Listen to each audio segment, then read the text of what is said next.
अस्सलाम वालेकुम जी, मेरा नाम वसीम मलिक है और आज की इस वीडियो में जरा बात कर लेते हैं उन किरदारों की जिन्हें अब शिकस्त पर शिकस्त हो रही है। वो किरदार जिन्हें एस्टेब्लिशमेंट के बड़ा करीबी समझा जाता था, वो किरदार जिन्हें इमरान खान को मिटाने के लिए इस्तेमाल किया गया, अब वो सियासत छोड़कर भाग रहे हैं, मैदान छोड़कर भाग रहे हैं। और ये है पाकिस्तानी अवाम के वोट की ताकत जो 8 फरवरी को इस्तेमाल किया गया है। अब इन इंतखाबात का एक जो मुस्बत पहलू है वो मैं आपके सामने रखने जा रहा हूं। और जिस तरह जहांगीर खान तरीन साहब जो हैं, उन्होंने कल एक ट्वीट किया और उन्होंने कहा कि वो अब जो सियासत है वो भी छोड़ रहे हैं और जो इस्तेकाम पाकिस्तान पार्टी है वो भी उनकी जो उनमें ओहदा था वो भी छोड़ रहे हैं। तो ये वो किरदार हैं जो एस्टेब्लिशमेंट के बड़ा करीबी समझे जाते थे। आपने एक बात सोची है कि ये जहांगीर खान तरीन की अगर बात की जाए तो वो मुल्तान और लोधरा के दोनों हलकों से क्यों हारे हैं। जिस तरह इस वक्त इल्ज़ाम है और बादियों नज़र में ये इल्ज़ाम बड़ा सच भी साबित होता है, क्योंकि मैं खुद आई विटनेस हूँ। रावलपिंडी के जो हलके थे जहाँ मेरी ड्यूटी थी, जिस तरह इंतखाबी नतायज चेंज किए गए और जिस तरह फॉर्म 47, फॉर्म 45, फॉर्म 49, ये सारी एक कंट्रोवर्सी है। मैं नहीं कह रहा, बल्कि अब तो आलमी इदारे भी, आलमी मीडिया भी खुलकर इस पर बात कर रहा है कि जिस तरह इंतखाबी नतायज को तब्दील किया गया है। तो जहांगीर खान तरीन को जितवाना जो आपकी मुक्तदरा है, आपके जो फैसला साज है, उनके लिए क्या मुश्किल था। जिस तरह पाकिस्तान के कई हलकों में पाकिस्तान तहरीक इंसाफ का मैंडेट चोरी किया गया, बिल्कुल इसी तरह चाहे मुल्तान का हल्का होता या फिर लोधरा का हल्का होता, जहांगीर खान तरीन को जितवा दिया जाता, फॉर्म 47 निकलवा दिया जाता। मगर इसमें जो सबसे अहम पहलू है वो ये है कि जहांगीर खान तरीन को इस्तेमाल किया गया और फिर इस्तेमाल करके फेंक दिया गया। आखिर उनका ये जो रेजिग्नेशन है, उनकी जो सियासत से उन्होंने खैर आबाद किया है, सियासत से किनारा कशी अख्तियार की है, इसके पीछे की कहानी क्या है। ये बड़ा सबक है उन तमाम लोगों के लिए जो पाकिस्तानी अवाम के मैंडेट को चोरी करते हैं।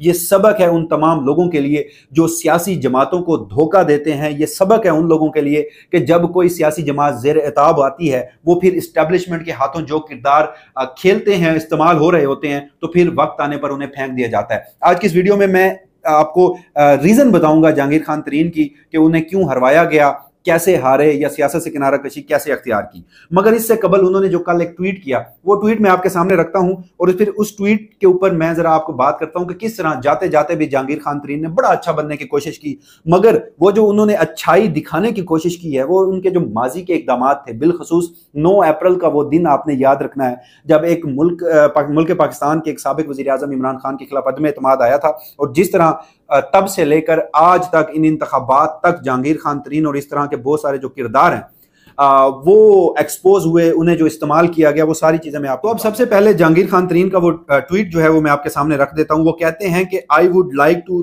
Thank everyone who supported me in this election and want to offer my congratulation to my opponents.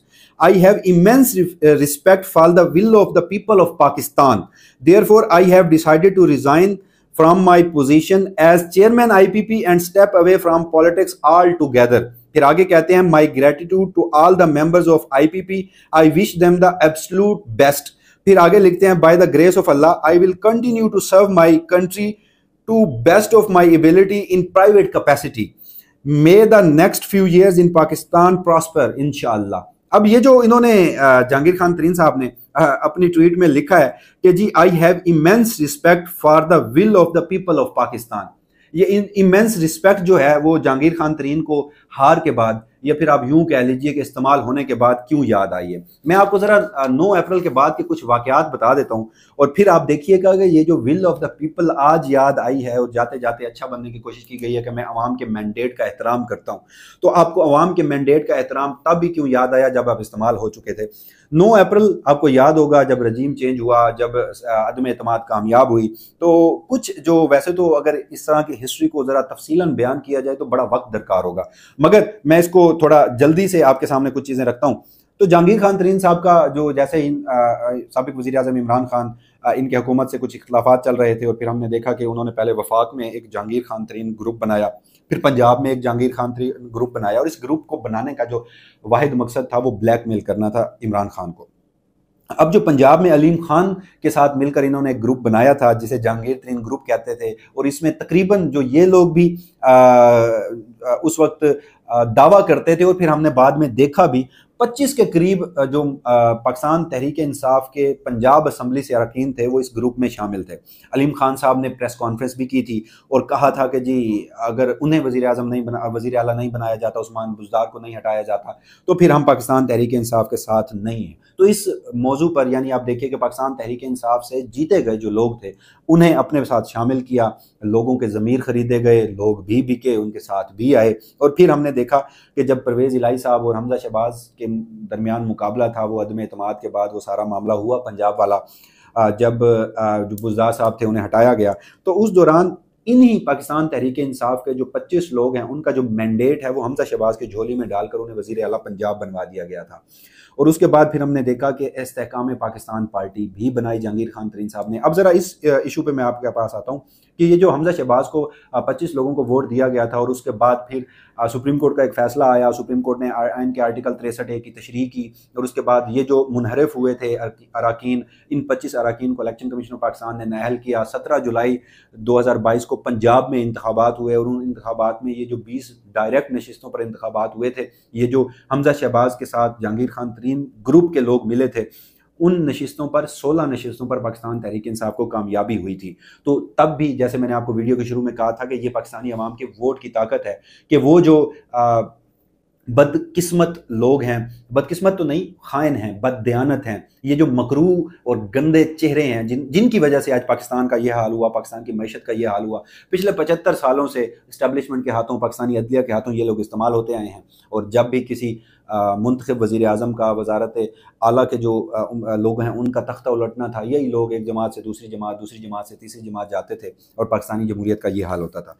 फिर आगे चलिए, अब जहांगीर खान तरीन साहब के आपको वो भी एक्ट याद होंगे कि जब इस्तेहकाम पाकिस्तान पार्टी बनाई गई तो 9 मई के वाक़े के बाद हर उस शख्स को जो पाकिस्तान तहरीक इंसाफ नहीं छोड़ना चाहता था, प्रेस कॉन्फ्रेंस नहीं करना चाहता था, उसे अगवा किया गया।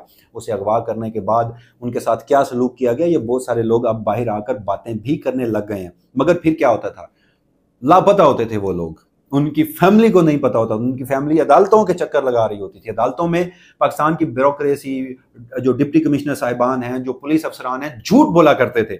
और फिर एक दिन अचानक समझ आती थी, प्रेस कॉन्फ्रेंस होती थी कि जहांगीर खान तरीन एक तरफ बैठे हैं, एक तरफ अलीम खान बैठे हैं, ओन चौधरी साहब बैठे हैं, और जो अगवाशुदा बंदा है वो उनके दरमियान आकर इमरान खान को गालियां देता, प्रेस कॉन्फ्रेंस करता, इमरान खान को, बुशरा बीबी को क्या कुछ नहीं कहा गया। और फिर वो जो 9 मई में लोग मुलविस होते थे, जिनके पीछे पूरी रियासत ढूंढ रही होती थी, जैसे ही वो इस्तेहकाम पाकिस्तान पार्टी में आते थे उनको सब माफ़ हो जाता था। फिर उनके खिलाफ पुलिस कोई एक कार्रवाई भी नहीं किया करती थी और उसके बाद दूध के धुले हो जाते थे सब। फिर हमने देखा कि यही जहांगीर खान तरीन साहब थे, इन्होंने जो नदीम मलिक साहब हैं समा पे प्रोग्राम करते हैं, उनमें बुशरा बीबी के खिलाफ भी बिलो द बेल्ट बात की थी। और ओन चौधरी साहब इनके दस्ते रास्त हैं, वो गवाह थे इद्दत में निकाह के केस में। और जिस तरह एक साबिक वज़ीर आज़म को एक इंतहाई भूंडे तरीके से, एक घटिया तरीके से निशान इबरत बनाने की कोशिश की गई कि निकाह तक का मामला नहीं छोड़ा गया, इवन के बुशरा बीबी और इमरान खान के ऊपर जिना तक का इल्ज़ाम लगाया गया, ट्रायल हुआ। और जिस तरह फिर जज जो थे कुदरतुल्लाह, उनकी जानिब से फैसला आया, तो ओन चौधरी साहब इनमें मेन किरदार थे और ओन चौधरी साहब जहांगीर तरीन के दस्ते रास्त हैं। और फिर हमने देखा कि ओन चौधरी साहब को उनकी इन खिदमात के इवज़ 1,72,000 वोट डाल दिए गए लाहौर के उस हल्के में, जिसमें मद्दे मुकाबिल कौन थे, सलमान अकरम राजा साहब। और सलमान अकरम राजा साहब ये दावा करते हैं कि उनके पास फॉर्म 45 मौजूद हैं और वो 80,000 की लीड से जीत रहे थे, मगर उन्हें हरवा दिया गया। फिर हमने देखा कि इन्हीं इंतखाबात से कबल अब पंजाब में ये मुल्तान की 2 नशिस्तों पर, मुल्तान और लोधरा की एक नशिस्त पर इंतखाबात लड़ रहे थे। मुल्तान में इनका मुकाबला था आमिर डोगर के साथ। उस हल्के में इन्होंने नून लीग के साथ सीट एडजस्टमेंट की थी जहांगीर खान तरीन साहब ने, और उन सीट एडजस्टमेंट के नतीजे में नून लीग का वोट भी इन्हें पड़ना था और एक तरफ उनका मुकाबला आमिर डोगर से था, वहाँ से हार गए। जो दूसरी नशिस्त थी लोधरा की NA 155, वहाँ पर इनका मुकाबला था पाकिस्तान तहरीक इंसाफ की जो इफ़त सोमरो साहिबा हैं, यानी सबसे पहले जो वहाँ के लोकल हैं पीर इकबाल शाह, वो इनके मद्दे मुकाबले इंतखाबात लड़ना चाहते थे। वहाँ रियासती मशीनरी का इस्तेमाल किया गया, उनके एक बेटे को अगवा किया गया और फिर उन्हें इंतखाबात से दस्तबरदार करवाया गया। फिर एक और कैंडिडेट जो उसी हल्के से गुज़श्ता MNA मुंतखब हुए थे, मियाँ शफीक राय, उन्हें विड्रॉ कराया गया, उनके खिलाफ इंतकामी कार्रवाइयाँ की गई। फिर पाकिस्तान तहरीक इंसाफ ने, वहाँ की एक खातून थी पाकिस्तान तहरीक इंसाफ से, इफ़त उनका नाम था, जो इफ़त साहिबा हैं, उन्हें अगवा किया गया, उन्हें उठाया गया, उनके भाई को उठाया गया। वो वापस आकर ये दुआएं दे रही हैं कि हमारे ऊपर तशद्दुद हुआ और हमें इंतखाबी अमल से बाहर रखा गया। यानी 3 लोगों को विड्रॉ कराया गया, अगवा भी किया गया, तशद्दुद भी किया गया, जहांगीर खान तरीन साहब की ईमा पर ही किया गया होगा, वरना ये सब कुछ हो रहा था और उन्हें पता भी नहीं था। वो खुद बैठ कर इफ़त को दस्तबरदार करवा रहे हैं अपने हक में इस सारे मामले के बाद। और फिर हमने देखा कि अचानक वो दोनों इंतखाबात हार गए। तो अब मैं आता हूँ, स्टैब्लिशमेंट ने जानबूझकर, मेरी इतलात के मुताबिक, कि जानबूझकर इन्हें हरवाया है। और उनके बकौल जहांगीर खान तरीन साहब को जितनी वक़्त दी गई थी, जितनी अहमियत दी गई थी, तो वो अपने कद से बढ़ रहे थे। ये लोगों का कहना है, इंफॉर्मेटिव लोगों का कहना है कि वो कद से बढ़ रहे थे, लिहाजा उन्हें उनकी औकात दिखाने के लिए इन इंतखाबात में हरवा दिया गया। अब ये बात जो सबसे अहम है वो ये है कि किस तरह उन्हें जहांगीर खान तरीन साहब को एक साबिक वज़ीर आज़म के ख़िलाफ़ इस्तेमाल किया गया, इमरान खान को मिटाने के लिए इस्तेमाल किया गया। जब वो इस्तेमाल हो गए तो फिर उन्हें इस्तेमाल करके फेंक दिया। वरना जिस तरह पूरे मुल्क में सूरत हाल है इस वक्त, हमने देखा फॉर्म 45 के मुताबिक फॉर्म 47 नहीं है, फॉर्म 47 चैलेंज होते हैं, इलेक्शन कमीशन फॉर्म 49 में नोटिफिकेशन ही जारी कर देता है कि फ़लाँ हल्कों से ये लोग इंतखाबात लड़े हैं। तो अब ये सारी सूरत हाल है। और इसमें जो अगेन मैं आपको कहूँगा कि जिसमें हौसला अफजा बात है वो ये है कि वो लोग जो लोटे हुए, जिनके बारे में मरीम नवाज साहिबा कहती थी कि इन लोटों की जगह जो है वो वाशरूम में है, तो वो लोटे जिन्होंने इमरान खान को धोखा दिया, फिर हमने देखा 17 जुलाई को उनका क्या हशर हुआ, फिर हमने देखा कि इन इंतखाबात में अवाम ने अपने कॉन्स्टिट्यूशनल मैंडेट से इन लोगों को मैदान छोड़ने पर मजबूर कर दिया।